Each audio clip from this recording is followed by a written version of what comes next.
they were never meant to be seen. When twilight stretched across the fields and the air grew heavy with silence, the old world held its breath.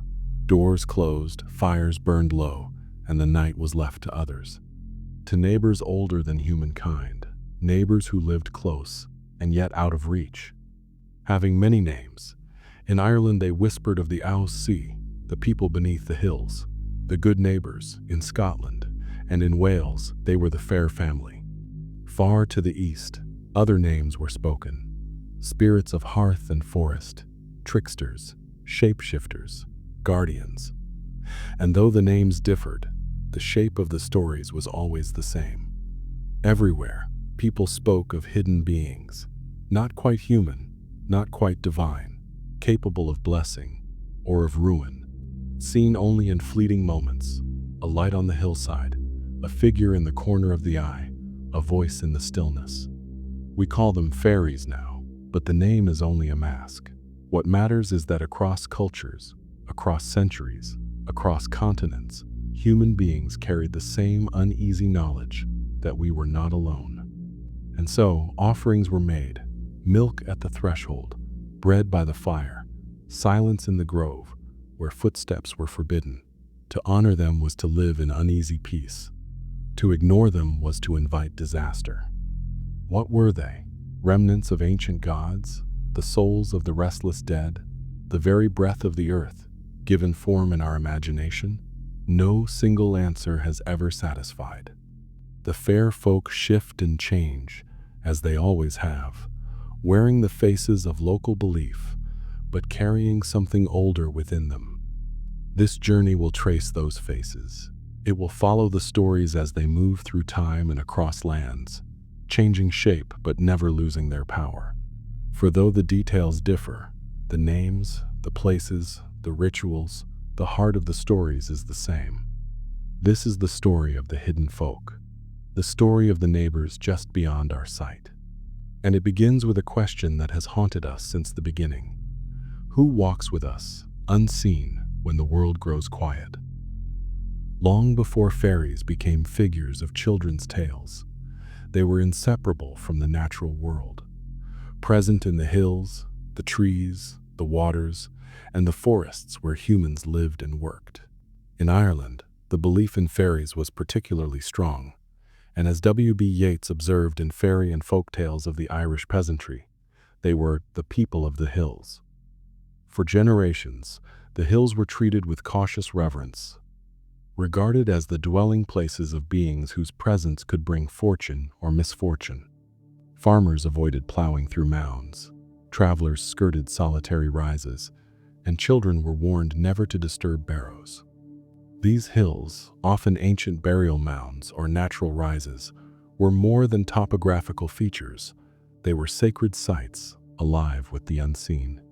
Ethnographic records from the 19th and early 20th centuries preserve numerous accounts of locals who refused to alter mounds or disturb the surrounding land, convinced that misfortune would follow if the hidden folk were offended.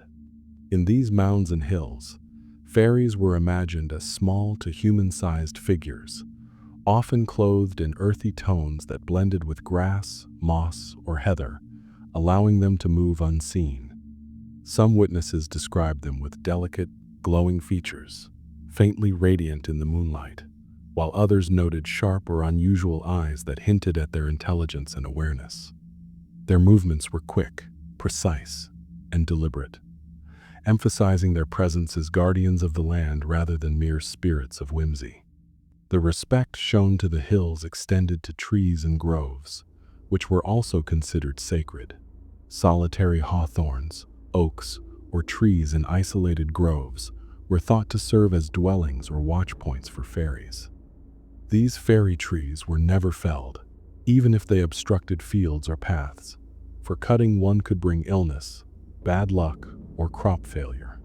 Historical accounts detail how villagers left offerings at their roots: bread, milk, coins, or small tokens.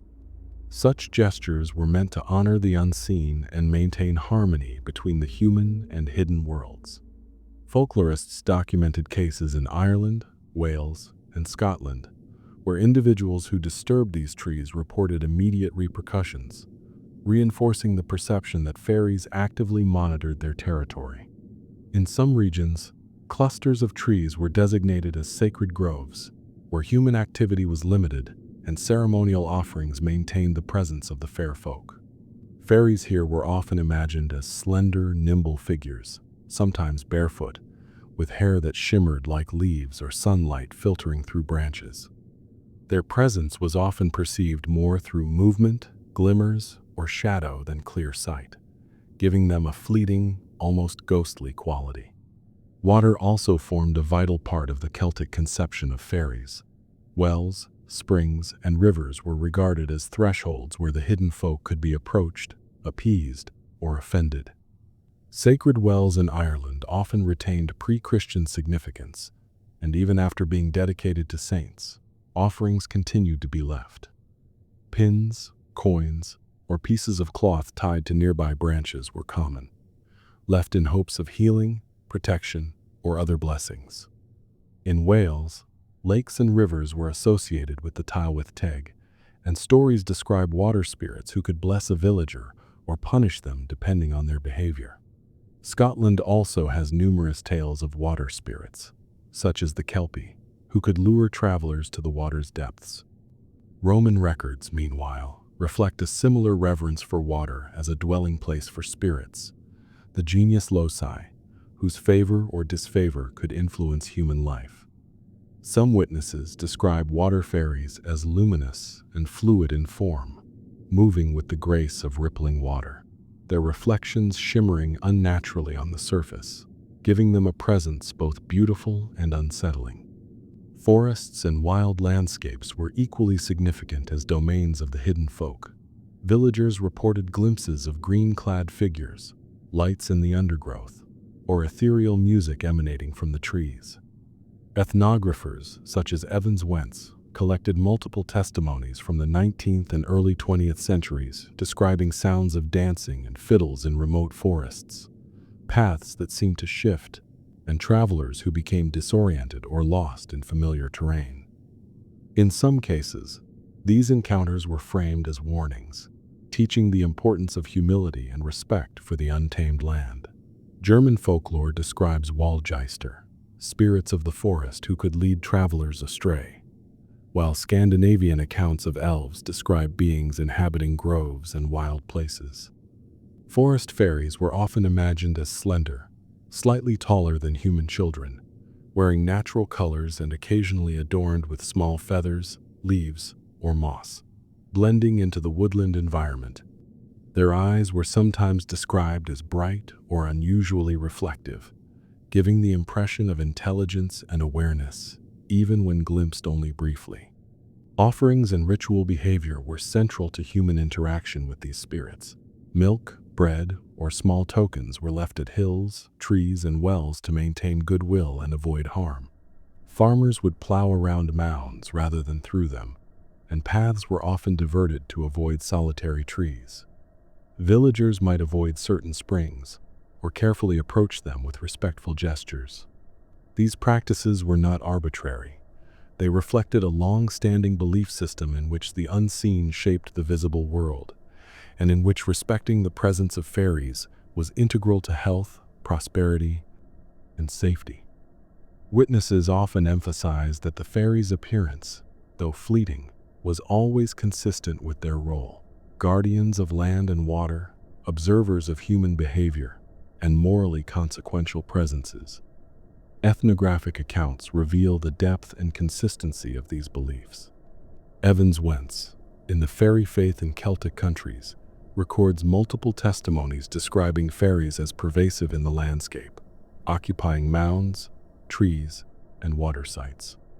Some villagers claimed that fairies could be seen performing domestic tasks, dancing, or traveling along paths invisible to most, while others reported misfortune when sacred sites were disturbed. Collectively, these accounts demonstrate that the belief in fairies was not marginal or purely literary, but embedded in everyday life, influencing agriculture, travel, and social practice. Even Roman sources acknowledge a similar understanding of the natural world as inhabited by active spirits. The genius loci were thought to reside in groves, springs, and hills, and ignoring them could lead to misfortune. These records indicate that respect for land spirits was not merely a Celtic phenomenon, but part of a wider human perception of the natural environment as morally alive and spiritually significant. The survival of these traditions into the 19th and early 20th centuries underscores the persistence of this worldview. In examining hills, trees, waters, and forests, a clear picture emerges of fairies as spirits of place with subtle, mutable forms. They were intimately connected to the land, intimately observed by human communities, and actively incorporated into everyday life through ritual and precaution. Their appearance, fleeting, adaptable, and often harmonized with natural surroundings, allowed humans to perceive them as both visible and invisible, tangible yet elusive. The natural world was not a neutral backdrop. It was a realm shared with beings whose presence demanded recognition, respect, and careful behavior. This understanding shaped human activity, from agriculture to domestic care, influencing decisions large and small, and sustaining a system of beliefs that integrated environment, morality, and the unseen. To walk in this landscape was to be constantly aware of what lay beyond sight. The hills were alive with hidden folk. The trees bore silent witnesses to human actions. Waters reflected both blessing and danger, and forests whispered with life unseen. Fairies appeared in forms that were delicate, attentive, and subtly radiant, harmonizing with the environment yet hinting at a world beyond human perception. These are the foundations of the fairy belief as a land-based phenomenon, a belief that endured for centuries, recorded in folklore, ethnography, and literature. As Yeats reminds us, fairies were the people of the hills, and the hills, the trees, the wells, and the forests remained alive with their presence, shaping the human experience of the natural world in ways that were at once practical, ethical, and spiritual. Long before fairies became closely associated with hills, wells, and trees, they were intertwined with the divine imagination of the peoples who first spoke their names. In Ireland, the myths of the Tuatha De Danann recount a race of beings of extraordinary skill and power, whose arrival on the misty shores of the island preceded the coming of human settlers known as the Milesians. These figures were not simply humans with magical talents. They were conceived as divine or semi-divine, associated with sovereignty, skill, and the forces of nature. Sources such as the Lebor Gabala Aaron, the Book of Invasions, describe them as radiant, wise, and formidable, capable of shaping the land, bestowing kingship, and exercising influence over human fate. In these accounts, the Tuatha De Danann were often imagined as tall, elegant, and strikingly beautiful, their features perfectly proportioned, their movements graceful, reflecting both their divine nature and authority. Their clothing, according to medieval descriptions, was sometimes described as finely adorned, colored in brilliant or natural tones, distinguishing them from ordinary humans. Eyes were often noted as bright or luminous, suggesting intelligence and power, while their hair could appear unusually long or flowing, enhancing their otherworldly impression.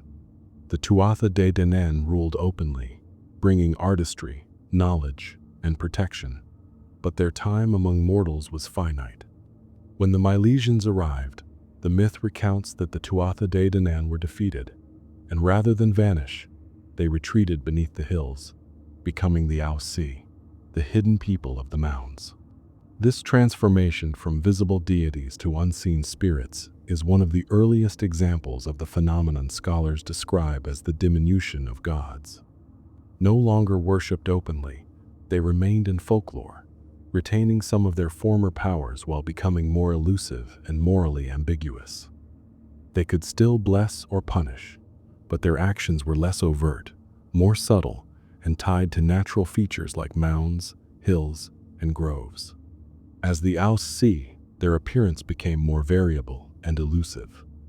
Ethnographers recorded villagers describing fairies as smaller than humans, but retaining the same general proportions, sometimes glowing faintly or wearing green, red, or brown garments that allowed them to blend with the landscape.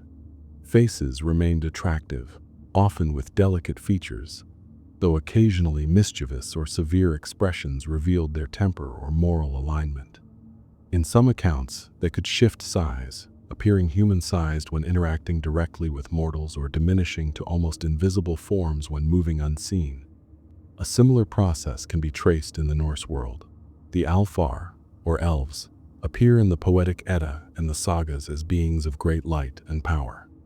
Some, particularly the elves Alfar, were associated with fertility, prosperity, and even links to the god Freyr, a deity of growth, wealth, and good fortune.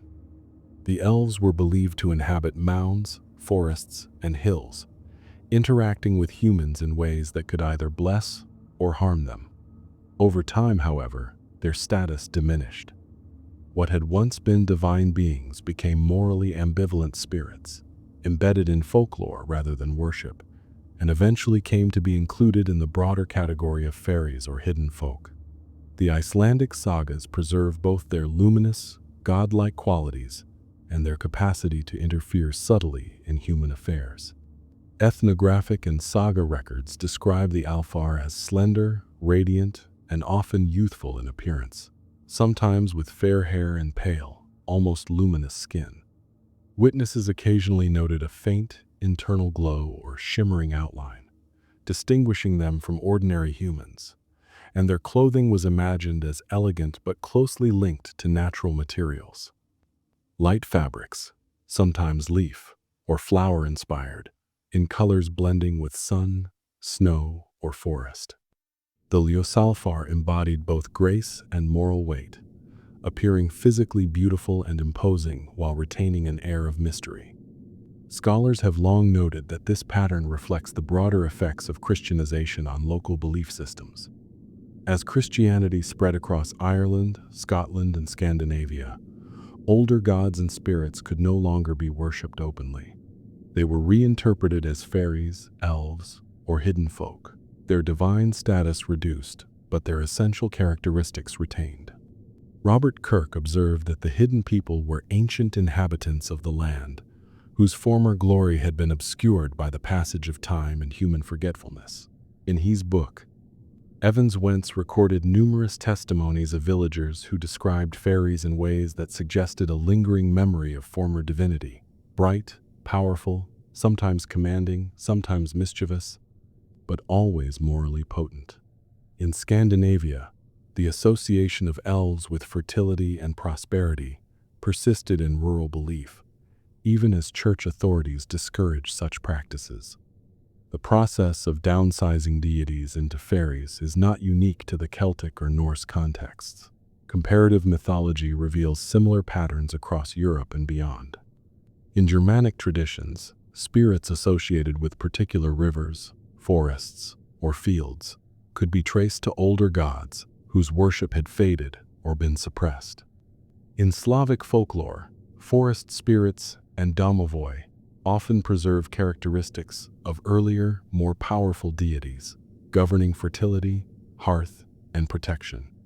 In these accounts, beings were described as humanoid in form, often smaller than humans, wearing modest or natural clothing, with facial features reflecting their temperament, kind, mischievous, or occasionally threatening. Anthropologists have argued that these shifts reflect a universal human tendency to preserve memory of supernatural power, even as social, religious, or cultural transformations reduce its public visibility. In Ireland, the Tuatha De Danann illustrate this process vividly. Once rulers and teachers, they became the Aussie, inhabiting mounds and natural features, with their powers remembered in stories, rituals, and local cautionary practices. The persistence of hill and mound-related belief documented by folklorists demonstrates that these beings retained influence even centuries after Christianization. Their appearance retained echoes of former majesty, slightly taller than a child, ethereal in presence, with eyes that could pierce perception, yet small enough to move unseen among hills and groves. In Norse lands, the Alfar experienced a comparable diminution. The Ljósalfar, once associated with divine light, fertility, and prosperity, became more distant, morally ambiguous, and eventually merged with other folklore categories, appearing as household spirits, nature spirits, or fairies. Ethnographic accounts into the 19th and 20th centuries show that elves were treated with caution. Certain stones, paths, or mounds were left undisturbed to avoid offense, practices that echo their divine origins. Witnesses describe them as luminous, human-like, often small, yet retaining a dignity or grace that marked them as extraordinary, blending invisibly with the landscape, yet always perceptible to those attentive to the hidden world. From Ireland to Iceland, Scotland to Scandinavia, beings once worshipped as gods or semi-divine powers were recast as hidden folk, their former grandeur distilled into tales, rituals, and practical guidelines for coexistence. Their appearance, slightly smaller than humans, luminous or ethereal, attuned to the environment, remains a key component of how witnesses experience them, linking divine memory to everyday life. Among the earliest associations of fairies is their intimate connection to the dead. In the Celtic world, the boundaries between the living and the unseen were not absolute, and burial sites, particularly ancient mounds, were considered thresholds to other realms. These mounds, often prehistoric barrows or tumuli, were more than silent markers of human interment. They were alive with presence, memory, and the attention of the hidden folk. Archaeological studies show that many of these mounds date back millennia, constructed with care and ritual, sometimes containing multiple burials, grave goods, and evidence of ongoing use. Over time, the human act of burial became intertwined with local folklore, producing a persistent belief that these sites were inhabited by fairies. In Ireland, for instance, the fairy mound, or seedhay, was understood as both a resting place of the dead and the dwelling of the unseen.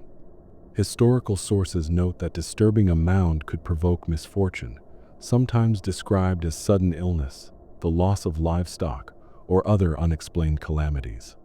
Evans Wentz, in the fairy faith in Celtic countries, recorded numerous accounts in which villagers explicitly linked fairies with the souls of deceased ancestors. Locals referred to the hidden folk as the little people who had once lived on the earth and, through burial, continued to influence the living. In some traditions, offerings of food, milk, or tokens were left at the edge of the mound to honor the departed and secure their goodwill, blending practical ritual with spiritual respect. These fairies were occasionally described in terms that connected them to their former lives. Witnesses noted humanoid shapes, sometimes human-sized or slightly smaller, often dressed in clothing that recalled earlier generations, coarse homespun or simple garments rather than elaborate attire. Their presence was generally subtle, glimpsed at a distance, observed fleetingly at twilight, or sensed through movement or sound.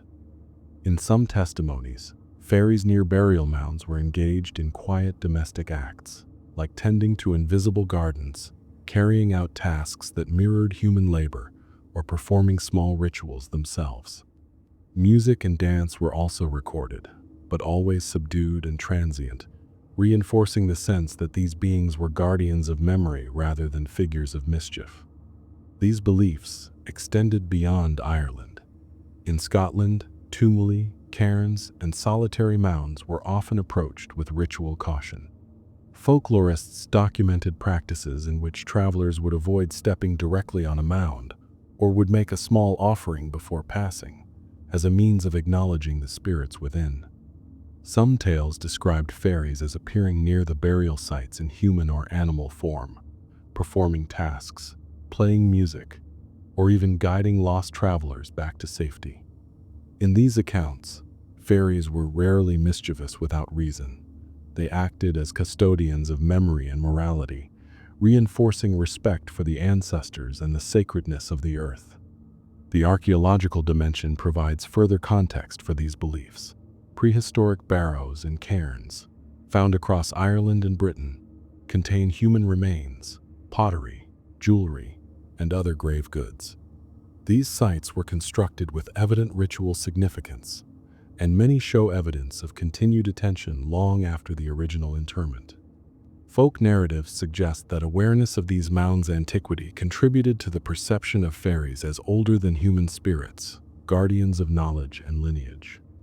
In this sense, folklore preserved a memory of the past embedded in the landscape itself, interpreting tangible archaeological structures as sites of living presence rather than inert history. Ancestor spirits, as reflected in folklore, were often morally active. Fairies associated with burial mounds could reward proper respect and punish neglect or desecration. Evans Wentz records Irish villagers who would leave bread and milk at the base of a mound, and in some cases, even small garments or personal items, believing that these gestures ensured the protection of the family and community. Conversely, reports of illness, lost livestock, or sudden misfortune were often explained as retribution for neglecting the spirits of the dead. Such practices demonstrate that belief in fairies was not abstract, but practical, guiding behavior in ways that reinforced ethical and social norms. Several historical testimonies illustrate these principles vividly. In County Donegal, Ireland, Evans Wentz recorded the account of a woman who, after disturbing a mound to gather herbs, became ill for several days. She attributed her condition to the displeasure of the fairies, whom she identified as the spirits of ancestors. In another Scottish account, a man reported encountering a group of small figures dancing around a cairn. They vanished when he approached respectfully, leaving behind a single flower as acknowledgement. These stories are consistent across multiple regions and generations, reflecting a shared cultural understanding of burial sites as inhabited spaces, both sacred and animate. The integration of ancestor spirits into fairy lore also shaped broader cultural practices. Communities would mark mounds with stones or place offerings at certain times of the year, coinciding with festivals such as Samhain, when the veil between the living and dead was considered thinnest. These rituals reinforced both memory and caution, honoring the departed and acknowledging the power of those who had passed. Archaeological studies suggest that some mounds were deliberately maintained or revisited over centuries, a practice mirrored in folkloric emphasis on continuity, respect, and ritual interaction. European parallels strengthen this interpretation. German folklore includes Heinzelmännchen and spirits associated with ancestral sites, while Slavic traditions describe household spirits and forest guardians that may originate in earlier divine or ancestral reverence. The consistent feature is that these spirits, while diminished or reframed over time, retained moral authority and influence over the living, especially in relation to burial and sacred sites. The combination of archaeology, folklore, and historical testimony allows us to see fairies as both land spirits and ancestral guardians. Burial mounds and cairns are tangible markers of human life and death, yet in folk imagination, they remain alive, imbued with presence. The fairies of these sites are simultaneously historical memory, ethical guardian, and spiritual intermediary. Their existence bridges the gap between past and present, life and death, ensuring that human interaction with the land remains informed by continuity, reverence, and care. Through these beliefs, communities maintained a form of cultural memory that survived for centuries. Fairies associated with burial mounds reinforced caution, honor, and ritual respect, guiding behavior and preserving local history. Evans Wentz's collection, alongside other ethnographic records, demonstrates that this was not a literary conceit, but a lived reality for countless people across Ireland and Scotland. Villagers consistently described interactions with fairies in terms that acknowledged both their connection to the dead and their influence on daily life, showing that ancestral spirits were a central component of the fairy tradition. Historical testimonies confirm that these beliefs were active and influential, shaping interaction with the landscape and reinforcing ethical norms. In this way, fairies serve as enduring reminders that the dead were never entirely gone, that the past remained present, and that the unseen world could both watch and guide, teaching respect for life, memory, and the land itself. While the hills, mounds, and forests were the domain of fairies in the wild, another category of these beings inhabited the intimate spaces of human life: the hearth, the home, and the farmstead.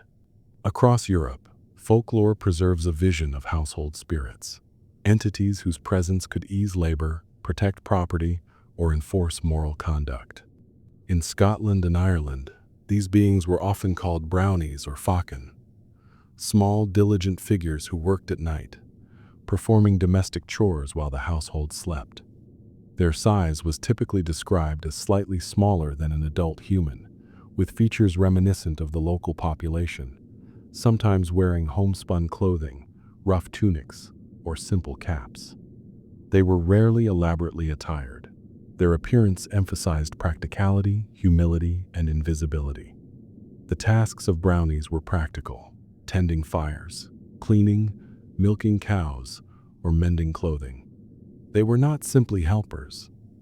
They represented a moral framework in which human respect for the unseen could bring tangible benefit. Ethnographic records document that brownies required minimal attention but demanded acknowledgement.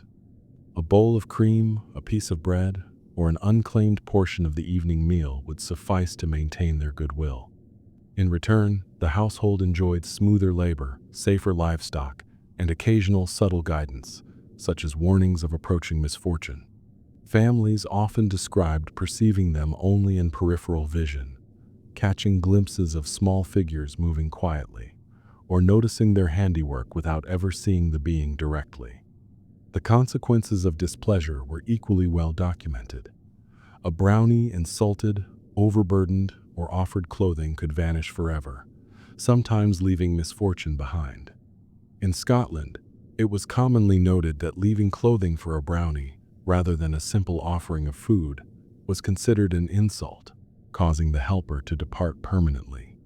Some accounts describe a sudden decline in the household's fortune following such an offense: fires failing, milk spoiling, or livestock falling ill.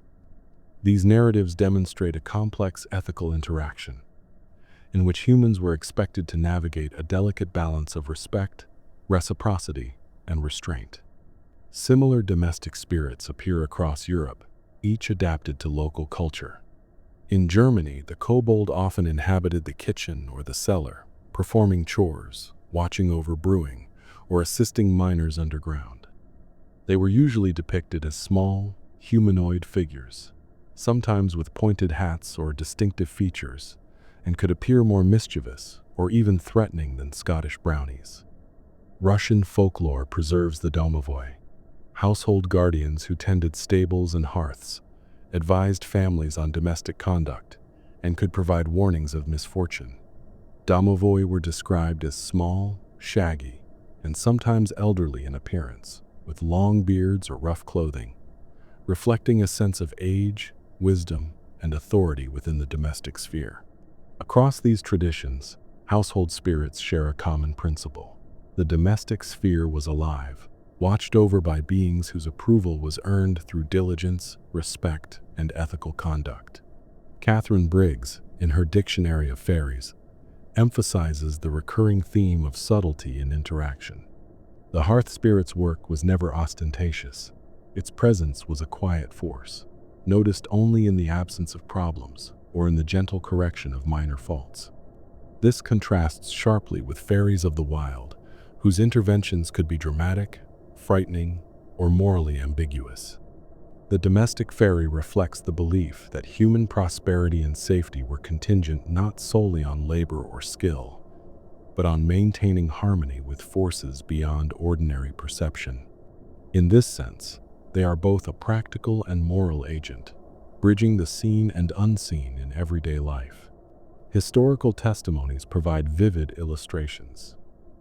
In 19th century Scotland, villagers reported waking to find clothing mended or dishes cleaned, attributing the labor to brownies who had visited overnight. In Germany, families left bowls of milk or bread for the kobold, recounting that the animals or spirits' displeasure could cause minor calamities if neglected. In Russia, the domovoy's warnings were taken seriously. Families would tidy stables, repair floors, or leave small offerings to prevent anger, demonstrating that belief in these beings was inseparable from everyday care and attention. Accounts frequently note that these beings could appear as fleeting figures at the edge of sight, often only partially visible, reinforcing their enigmatic and almost ethereal presence within the home. The interplay between help and danger is particularly instructive.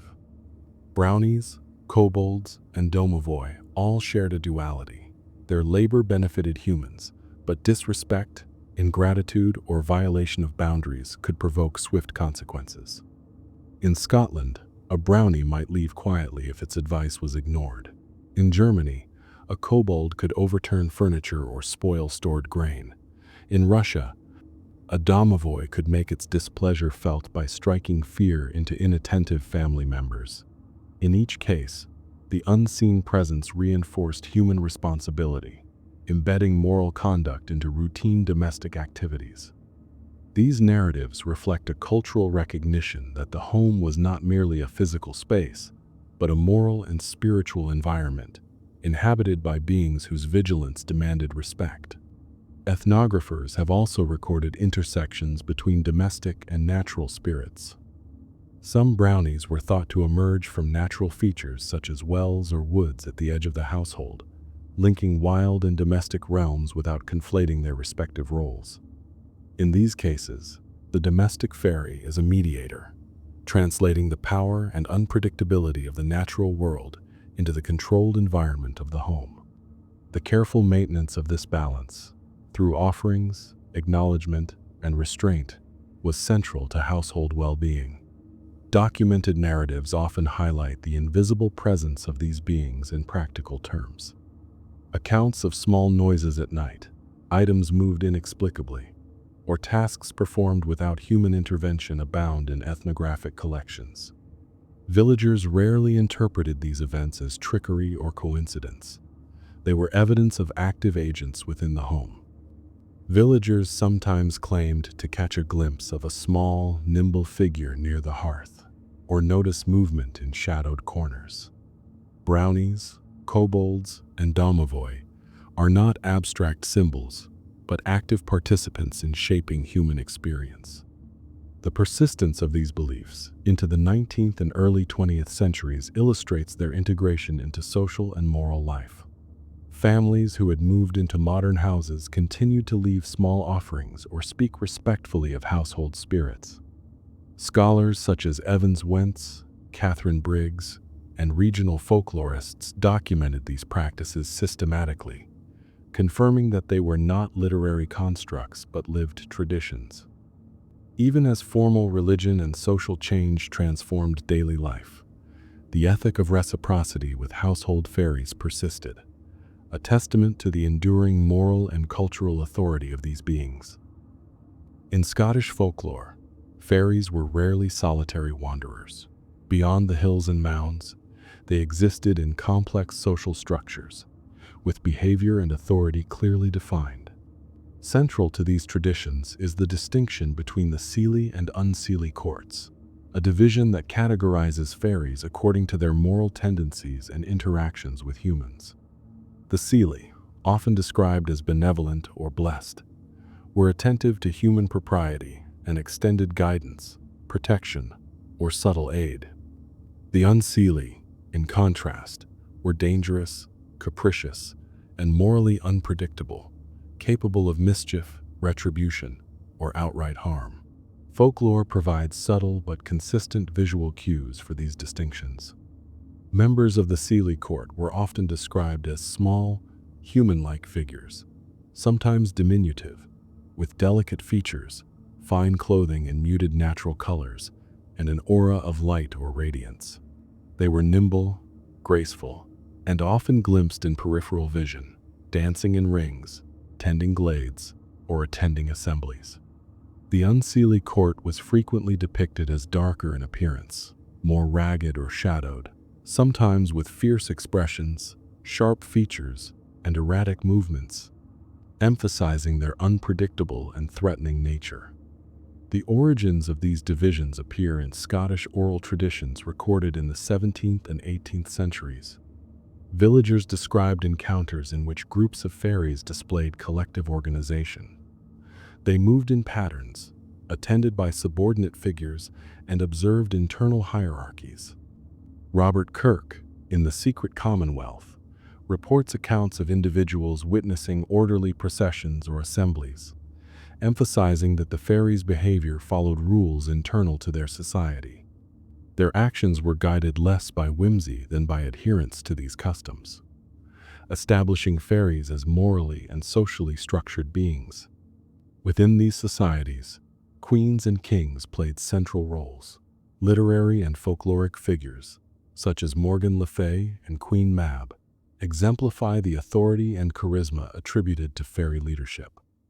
These leaders were often depicted as larger or more radiant than the common fair folk, with majestic presence, striking features, and an aura of power that distinguished them from their subjects. Morgan Le Fay, prominent in Arthurian romances, embodies sovereignty, wisdom, and magical power, overseeing subordinate spirits and influencing human affairs indirectly. Queen Mab, immortalized in Shakespeare's Romeo and Juliet, represents a more ambivalent authority, precise in action, influential, and capable of intervening in human life, yet distant and enigmatic. Ethnographic records complement literary sources, revealing consistent patterns of hierarchy and responsibility. Scottish villagers recounted that fairies operated with division of roles. Certain individuals tended lands, others oversaw dances or assemblies, and leaders coordinated collective actions. Their moral and social codes were observed carefully. Failing to show respect, entering their domain improperly, or disregarding customary practices could provoke offense and subtle punishment. Conversely, acknowledgement of their authority, attentiveness to their rules, and offerings of small tokens could secure favor. The moral character of the seelie and unseelie courts is particularly notable. The seelie were governed by fairness, rewarding propriety and punishing transgression in measured ways. The unseelie, by contrast, lacked restraint, capable of sudden malevolence, abduction, or trickery. Folkloric accounts describe humans encountering groups of fairies who could aid in practical matters, guidance on safe travel, protection of crops, while others inflicted illness, misfortune, or disorientation. These distinctions served both practical advice and moral instruction, illustrating the consequences of respect or neglect when dealing with forces beyond human control. Fairy queens and kings were central not only to hierarchy but to ritualized behavior. While feasts and dances were sometimes mentioned, they functioned as symbolic markers of social cohesion and authority. Leaders presided over assemblies, adjudicated disputes among followers, and maintained the moral code distinguishing seelie from unseelie behavior. They were frequently described as visually striking, sometimes wearing garments of subtle shimmer or natural hues, with faces illuminated by an inner glow or commanding expression, emphasizing their elevated status. Their influence extended to humans indirectly. Failing to acknowledge a queen's presence or violating her domain could provoke offense, while respectful behavior reinforced harmony and could bring subtle advantage. Comparative studies show that structured fairy societies were not unique to Scotland. Irish folklore records assemblies of the Ouse Sea, similarly organized, led by prominent figures, and capable of collective action. English traditions reference fairy rings and gatherings in which moral rules governed behavior. Continental European traditions, including German and Slavic folklore, describe elves or spirits in cooperative groupings, coordinated by leaders or elders. Across regions, these accounts reveal a shared cultural perception. Fairies were imagined not as chaotic or isolated, but as socially organized, morally regulated, and hierarchically ordered. Literary representations codified these concepts, blending folklore with narrative artistry. In Arthurian romances, fairy rulers are depicted as sovereigns with influence over both supernatural and human spheres, mediating justice, enforcing etiquette, and overseeing subordinate spirits. Queen Mab and Morgan Le Fay exemplify authority intertwined with subtle moral oversight, demonstrating that fairies were imagined as ethically conscious beings whose internal governance mirrored human social structures in recognizable ways. Such depictions reinforced the notion that human and fairy societies were parallel, with rules, hierarchies, and consequences extending across the visible and invisible worlds. The emphasis on hierarchy and leadership clarifies human expectations and behavior. Villagers were instructed to avoid interference, respect designated spaces, and leave appropriate tokens of acknowledgement. Unlike household fairies, whose labor could be directly observed and rewarded nightly, the fairies of the courts operated at a level of abstraction. Their influence was visible through indirect signs, moral outcomes, or storytelling traditions. Humans were encouraged to navigate this subtle framework, understanding that social recognition, deference, and ethical conduct were essential in interactions with the hidden world. Ultimately, the courts of the fair folk illustrate a sophisticated vision of fairy society, encompassing moral structure, hierarchy, and governance. Seelie and unseelie distinctions enforce ethical duality. Queens and kings maintain authority, and collective organization reflects recognition of social order beyond the human realm. Literary and ethnographic sources converge to portray fairies as coherent, structured, and morally consequential, influencing human life not through whimsy alone but through patterns of social and ethical expectation. The hidden folk, whether benevolent or malevolent, were a society structured, governed, and morally aware, yet entirely otherworldly. Among the most vivid and unsettling aspects of fairy belief are stories of abduction and substitution, in which fairies interact directly with humans, often in ways that are disturbing, morally instructive, or socially significant.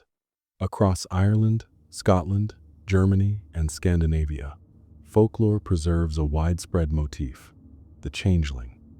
These tales describe scenarios in which a fairy spirit steals a human, commonly a child, sometimes an adult, and leaves in its place a substitute, often sickly, deformed, or exhibiting unusual behavior.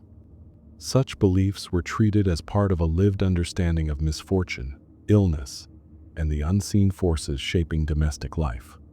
Accounts of the abducting fairies often emphasize their strangeness or otherworldly appearance. In Ireland and Scotland, they were described as small, elfin figures, sometimes diminutive but occasionally human-sized, with features that were sharp, delicate, or eerily perfect. Their eyes could gleam with intelligence or mischief, their movements swift and silent. The unseelie fairies responsible for abductions were frequently darker in attire, with an air of menace or unpredictability, while the seelie fairies, when involved in morally instructive removals, were described as radiant, graceful, and ethereal, their presence simultaneously beautiful and uncanny. Some German and Scandinavian sources emphasize their uncanny liminality. They could appear human yet subtly off, with pointed ears, unusual skin tones, or other features signaling their supernatural origin. The changelings themselves were carefully described in folklore. They often exhibited abnormal intelligence, early speech, unusual physical traits, or strange behavior such as incessant crying, lethargy, or peculiar sleep patterns. In some accounts, they appeared visibly deformed, excessively old, or oddly dressed, contrasting sharply with the children they replaced. Villagers interpreted these signs as evidence of fairy interference rather than illness or developmental differences, and the descriptions were consistent enough across regions to suggest a shared folkloric imagination.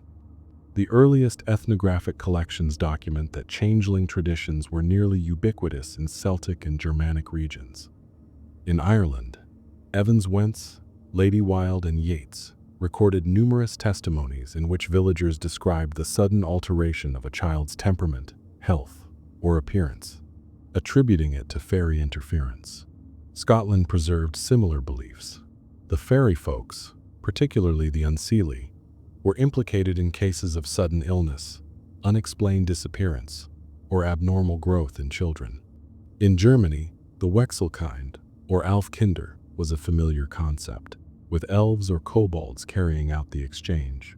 Scandinavian traditions, particularly in Iceland and Norway, also recount fairy abductions, emphasizing the supernatural origin of disease or behavioral anomalies in children. Across these regions, changeling beliefs functioned as explanations for misfortune, illness, and death, attributing causality to morally active unseen beings rather than chance. Documented protective measures were extensive and highly localized, reflecting both caution and ethical negotiation with the unseen. Families employed charms, rituals, and specific behaviors to safeguard children or recover those taken. Evans Wentz notes practices such as surrounding a crib with iron objects, reciting prayers, leaving offerings to appease the fairies, or performing symbolic acts to compel the return of the stolen child. In some accounts, more extreme measures, such as exposing the changeling to fire, were believed necessary to encourage reversal of the exchange. These interventions demonstrate a blend of practical concern, moral reasoning, and deep-seated belief. The child's welfare depended on human recognition of and adherence to supernatural rules. Legal and historical records provide insight into the social consequences of these beliefs. The infamous case of Bridget Cleary, murdered in Ireland in 1895 by her husband and family, illustrates the deadly seriousness with which fairy abduction was regarded. Other trials and court records in Ireland and Scotland report similar claims involving children or animals, showing that legal authorities often confronted the collision of folklore and practical governance. Ethnographic collections emphasize that changeling beliefs were socially embedded, connecting household ethics with community awareness. Oral traditions taught which behaviors and precautions were necessary. Certain seasons, such as midsummer or times when the veil between worlds was thin, were considered especially dangerous. Children were closely watched, offerings left to mollify potentially malevolent beings, and households performed rituals to honor or appease the hidden folk. Across Germany, Scandinavia, and the Celtic lands, these practices reinforced moral responsibility and vigilance, illustrating how folklore guided behavior, safeguarded families, and provided frameworks for interpreting misfortune. Comparative analysis shows remarkable consistency across cultures. German and Scandinavian sources document that fairy abductions were likely when parents neglected customary offerings, failed to honor seasonal rituals, or disrespected local supernatural sites. Irish and Scottish accounts similarly emphasize moral causality. Fairies acted according to ethical and ritual rules, punishing neglect or rewarding compliance.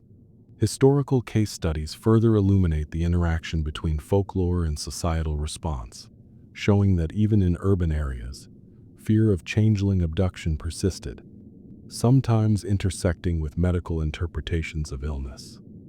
Literary and folkloric narratives codified changeling motifs, preserving detailed depictions of both abductors and substitutes. Protective rituals were diverse: iron objects, salt, holy water, incantations, symbolic gestures, and careful vigilance were common. These measures illustrate a sophisticated system of precaution, reflecting the belief that humans could influence fairy behavior if approached with respect. Abduction and changeling narratives also illuminate the broader worldview of the hidden folk. They were not uniformly malevolent.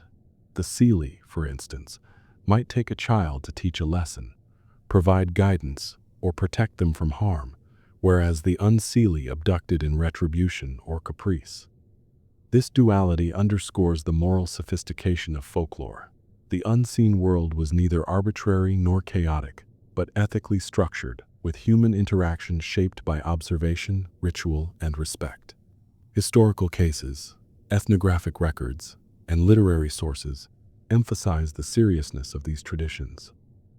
Fairies, once perceived as morally potent, land-bound, and ethically structured beings, gradually entered literature and art, where their depiction evolved in both form and function. Across medieval, Renaissance, and Victorian periods, their appearances shifted, reflecting cultural tastes, artistic imagination, and literary conventions, while still echoing folkloric roots. In early European texts, fairies were often described as human-like, but distinguished by subtle signs of otherworldliness. In the Arthurian legends, Morgan Le Fay appears as a powerful enchantress, capable of shifting her form and commanding spirits. She is portrayed as strikingly beautiful, often taller or more imposing than ordinary humans, with radiant features and an aura of authority. Other medieval sources describe the fairy inhabitants of mounds and enchanted forests as diminutive, ethereal, or luminous, sometimes clothed in garments reflecting their domain: greens and browns for forest dwellers, silvers and blues for those associated with water or night. Romances and folklore also depict fairies as morally ambivalent, capable of blessing or cursing humans. Their appearance often signals their intent.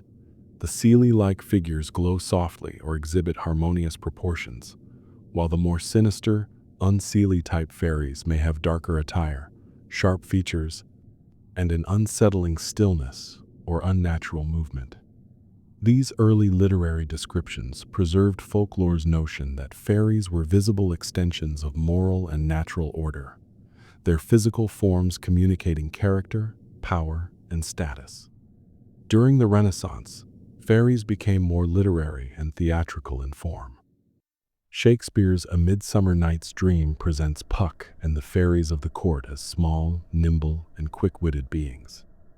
While still retaining supernatural qualities, they are often imagined as delicate, winged, and lightly built, capable of sudden disappearance or flight. Their attire blends the natural and the whimsical, greens, silvers, and ethereal fabrics, suggesting a connection to the forest and the moonlit night. Edmund Spenser's Fairy Queen also illustrates fairies with symbolic appearance, radiant, armored, or otherworldly, reflecting virtue, magic, or martial ability. Queens and knights of fairyland are depicted in human scale but imbued with an aura of moral and magical authority, merging folklore's social hierarchy with Renaissance ideals of chivalry and decorum. In both Shakespeare and Spenser, fairies maintain a duality. They are entertaining, sometimes mischievous, yet their forms and actions signify underlying moral and social order. By the 19th century, fairies underwent a dramatic visual transformation in art and children's literature, diverging from folklore's morally potent, often ambiguous beings. Victorian illustrators, such as Richard Doyle, John Anster Fitzgerald, and Arthur Rackham rendered fairies as tiny, winged, and highly decorative, emphasizing whimsy and charm over ethical or supernatural significance. Wings, often gossamer, butterfly-like, or dragonfly-inspired, became a defining feature, and their attire reflected the fantastical imagination of the period. Diaphanous gowns, glittering fabrics, and miniature crowns or jewelry. Children's literature popularized this form, presenting fairies as playful, benevolent, and often mischievous, inhabiting gardens, meadows, or domestic spaces, while retaining folklore motifs, interaction with humans, protection of nature. The emphasis shifted from moral instruction or social regulation to entertainment and aesthetic delight. The ethical ambivalence of older fairies largely disappeared, replaced by cuteness, charm, and visual spectacle. Despite these transformations, echoes of earlier traditions remained. Even in Victorian depictions, fairies' connection to nature and seasonal cycles is preserved. Green attire for forest dwellers, water-hued garments for aquatic spirits, and hints of ancient rituals in their dances and gatherings. Literary works and illustrations retained the symbolic link between appearance and role, tiny and delicate for helpers or messengers, taller and radiant for fairy royalty, dark and shadowy for morally ambiguous or threatening figures. Thus, while literature and art transformed fairies into increasingly whimsical beings, traces of folkloric structure persisted. Even the playful, winged fairies of Victorian gardens carry hints of ancient ethical frameworks, historical memory, and a symbolic relationship to nature and morality. Even as the industrial age transformed landscapes and belief, fairies remained a persistent presence in human imagination, sometimes stepping into modernity in surprising ways. One of the most famous instances occurred in 1917 in the quiet village of Cottingley, England, where two young cousins, Elsie Wright and Frances Griffiths, photographed what appeared to be small, winged fairies dancing in the garden. The images, showing delicate figures with gossamer wings, poised in mid-step among flowers, captured public attention and sparked widespread fascination. Sir Arthur Conan Doyle, then editor of the Strand magazine and a believer in spiritual and supernatural phenomena, wrote articles asserting the authenticity of the photographs, claiming that they offered proof that fairies persisted in the modern world. The Cottingley incident exemplifies the enduring cultural power of appearance. The figures, though later revealed as paper cutouts in a staged scene, aligned closely with contemporary Victorian and Edwardian conceptions of fairies, tiny, winged, human-like forms, often dressed in natural or flowing fabrics, poised in playful or delicate motion. Even as technology captured a staged illusion, it reflected the imagination and expectations of the era. Fairies were ethereal, elusive, and tied to the natural world, a bridge between nostalgia for the folkloric past and fascination with modern media. Beyond staged images, the 20th century saw a revival of interest in Celtic and European folklore, spurred by scholars, collectors, and writers eager to preserve and reinterpret traditional beliefs. Figures such as Yeats, Lady Gregory, and later folklorists like Catherine Briggs recorded stories, rituals, and sightings, maintaining the link between fairies and sacred landscapes, hills, wells, forests, and domestic spaces. Even as literature and art shaped the visual imagination of fairies, these scholars emphasized their moral and ethical dimensions. The hidden folk were not mere decoration, but entities whose presence demanded respect, caution, and recognition. Folkloric descriptions continued to depict fairies with a range of appearances, from small, nimble helpers and luminous ethereal forms to human-sized, imposing figures capable of commanding attention or invoking awe. In contemporary times, belief in fairies persists in surprising and tangible ways. Icelandic hidden people, or huldufólk, remain a culturally respected presence. Road construction and infrastructure projects are sometimes altered or halted to avoid disturbing stones or natural features believed to house these beings. Reports describe encounters with figures resembling classical folklore, small, well-proportioned humans, often clothed in garments echoing the natural world, sometimes accompanied by fleeting lights or subtle movements suggesting an otherworldly intelligence. Witnesses emphasize discretion, humility, and respect, echoing centuries of moral expectations surrounding human interaction with fairies. Similarly, in Ireland and Scotland, folkloric memory continues in local tales of mounds, hills, and domestic spirits. Some modern storytellers describe fleeting glimpses of small figures dancing in circles, glimpses of radiant, shimmering forms at dawn, or the sudden disappearance of a childlike figure near sacred water. These reports, while rare, preserve the classic cues of fairy appearance: delicate, ethereal, or luminous beings, often humanoid but distinguishable from humans through subtle size, movement, or otherworldly grace.